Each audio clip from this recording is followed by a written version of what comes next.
My wife doesn't talk, so this will be a rare opportunity for me. We're here on this September 27th, 2025. We got people all the way from Champlain.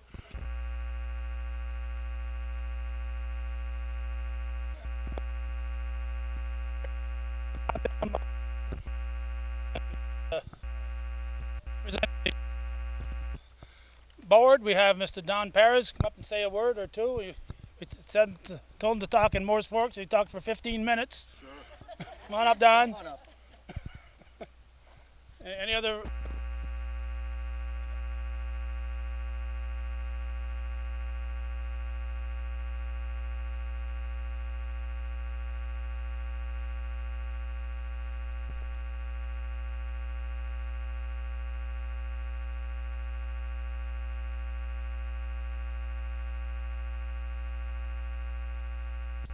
I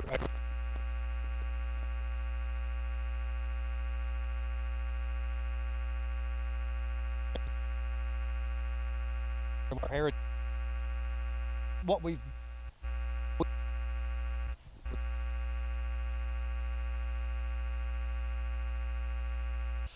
I don't really have a whole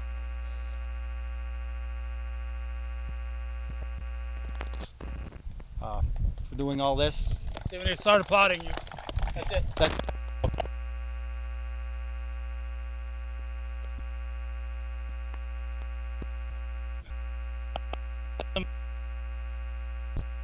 Here, but here,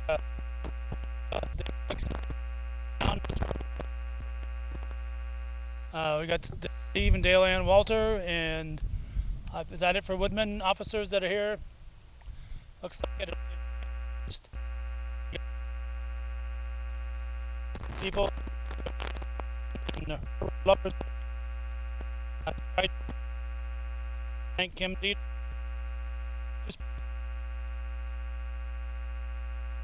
Great article on this event today. We want to thank her. And we are hoping that these 7 markers that we're dedicating today will help us all remember and appreciate our shared heritage and history.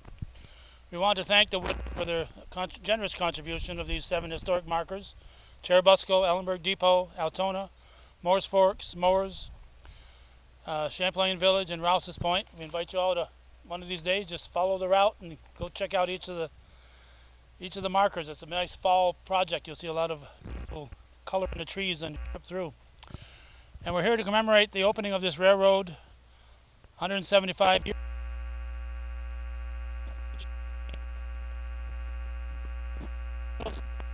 These historic date, December 28th.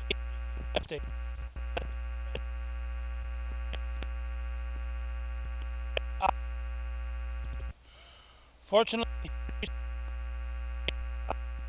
apparent error directed casualties of the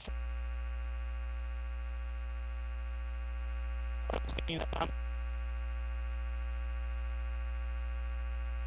York was chartered. Road Company.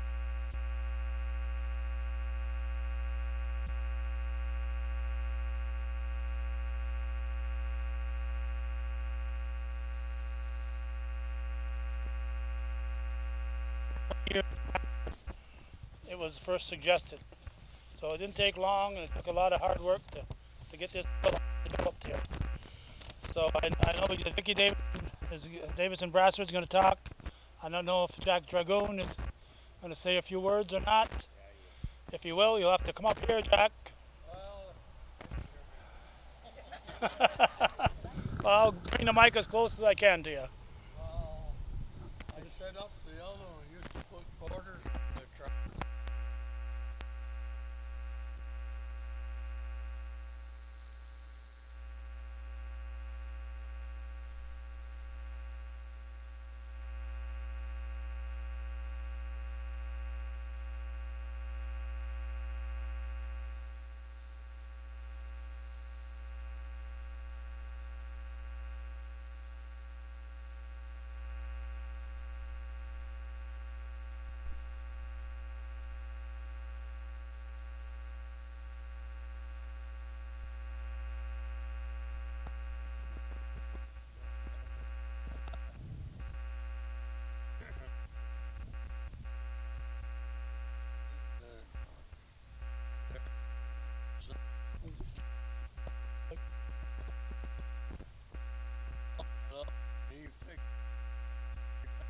Castine today, And more sports. and Yep. I'm sure they'll say it's better to see something growing as to let it go down. So that's about all. All right. Thank you, Mr. Jack Dre-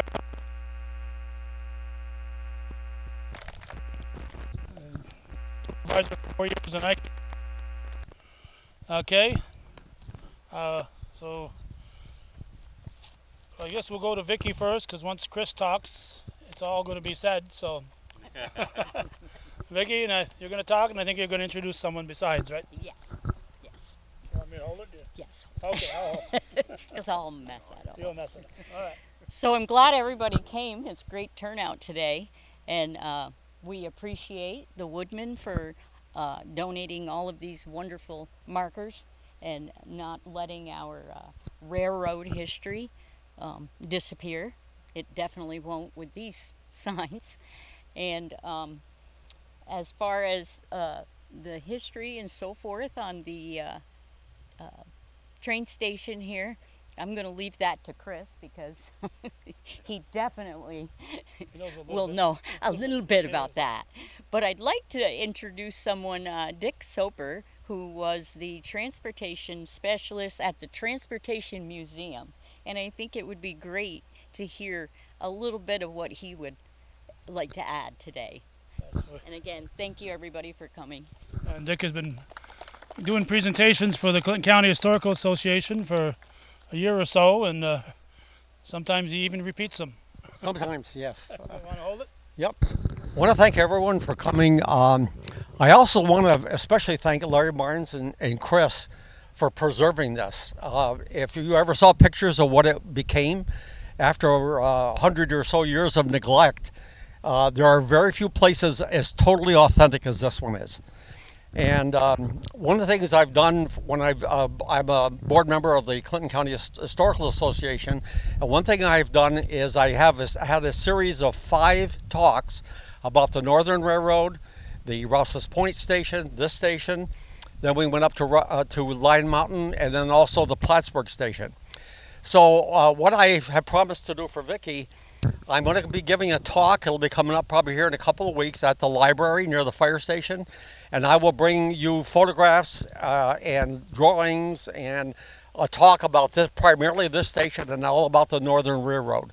So we've yet to come up with a date and so on, but that's what I plan on doing. So if you want to really dig into the history and look and see photographs that were they're photographed with pen and ink drawings all over the place, and it said this was here and this was here. Oh, that's history. That's the way history was done. So if you get a chance, come on to this. Vicky will be posting it, and I'd be more than happy, and I can answer questions for you too. Thank you very much. All right. Many of those videos are available on our YouTube channel, Hometown Cable. So now, the moment we've all been waiting for. Mr. Chris Trombley. I'm not running for legislator, so that's good. Yeah. Okay, good. All right. Well, first of all, I want to thank all the family and friends that came today. Really appreciate it. Over the last, so we started the summertime. Mary and I got together and said, well, we're either going to paint the station or paint the caboose, and we'll take the easy one. We restored the caboose, and that's not what this is about, but that ended up being the hard one. I wish everybody, I'm going to give everybody a paintbrush before you leave to go to Champlain and help us paint that station real quick. This is going to work out great. But again, thanks for everybody for coming. I could talk all day about the history here. A lot of people don't know that the Delaware and Hudson, of course, came up through the village of Mooers at the time. And, of course, the Northern Railroad, which we're talking about today, came through in 1850. So this truly was, that's why they call it Mooers Junction. What we talked about, we started off in Cherubusco this morning and worked our way through. And one thing that, we talked about the different commodities that went through. And when we get to Champlain, Sheridan Iron Works was a big commodity there. Dragoons Farm Equipment was a huge commodity here. They had a siding, as Jack had mentioned, just for Dragoons, and that ended up being one of the highest grossing, next to Sheridan. That was the second highest grossing siding they had for revenue on the railroad. So, and one thing we didn't talk about is, and you go back in a lot of the stories, and the prices of dairy farms tripled when the railroad went through because they had a place to send the milk. Okay, so that's, and a lot of the milk that went through here went to New York City or Boston, primarily Boston. So I'm going to forget somebody, but again, thank you to everybody involved, Mary, Caleb, Jackson, Vicky, and Gibby over the last summer. We've been working hard for this day. Calvin, of course, thank you very much, and the Woodmen of the World. They do great things. There's one guy that's not here today, my buddy Larry. He's here in spirit. And there's a few years after he passed away where I'll be honest with you, I didn't really come here because it was tough. But gaining that energy and seeing all the people I just mentioned having their hand in it is kind of really, and Will Davis, of course, came all the way up from Albany. Will's with the Rutland Railroad Historical Society. My buddy Ronnie helped me out a lot this year with caboose restoration, and this is a great day, and it's been a great day so far, and hopefully we'll make it to eventually make it to Champlain and Ross Point. But thank you again, Calvin, and thank you everybody. Yeah, where's no? I guess he doesn't want to speak. Dick knows all that history. Jack gave some good history, and I think that's about it. Okay. Thank you. Appreciate it. There we go. Thank you. And thank you all for showing up. This is a beautiful turnout. Who's doing the count? Can't remember who's doing the count. Over 70. All right, new record along the train route here today. Okay, does anybody else want to speak? We see a hand over there. Two things. Come on up, Jerry. Geraldine, she's known in Cherubusco, Geraldine, but Jerry Favreau is going to speak. Wait for the microphone here so the people at home can hear you. When the Rouse's Point Champlain Historical Society obtained, or the village obtained the railroad station in Rouse's Point, Larry Marnes offered us the caboose. And we couldn't make it happen. It just wasn't something we were able to do. And aren't you glad we couldn't? Because this is where it belongs, here in Mooers, and not. Yeah, I'll bet you. Yeah, yes. I also would just want to mention quickly. They mentioned the D&H Railroad Station at the Clinton County Historical Association Museum at 98 Ohio Avenue and on the Old Base Museum campus. Dick Soper, our train and car expert, has a very nice exhibit about the D&H. And I invite you all to come Wednesday through Saturday, 10 to 3, free admission. Okay, thank you. Thanks, everybody. Thank you, Jerry. Anybody else? I don't want to slight anybody. Anybody going once, going twice? Okay. So, we got one in the back. Let's have A round of applause for Larry Barnes.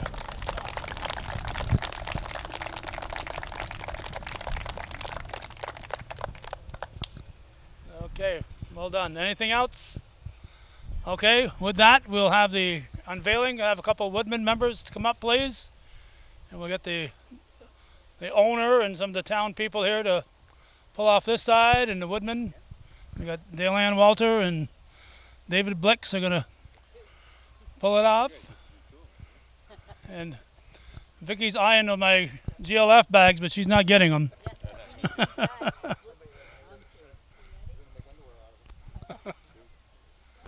There we go. It says Mooers, Northern Railroad was completed in the year 1850.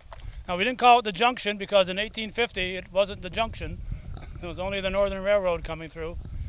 Completed in the year 1850, the first train ran over the entire line, Ogdensburg to Rouse's Point in the autumn.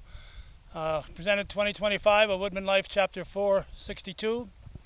And I can't think of a better place for one of these signs than right here at this location. It's a great site that is kind of unmatched as far as this side of the lake in Rutland history. So with that, I want to thank everybody for coming.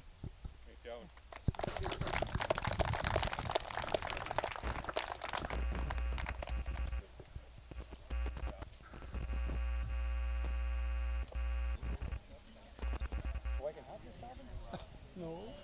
No. I'm first in line. Where'd the other one go? Oh, where'd that? I think it's Oh. that's up at their car for Oh, you. thank you. I'm the bag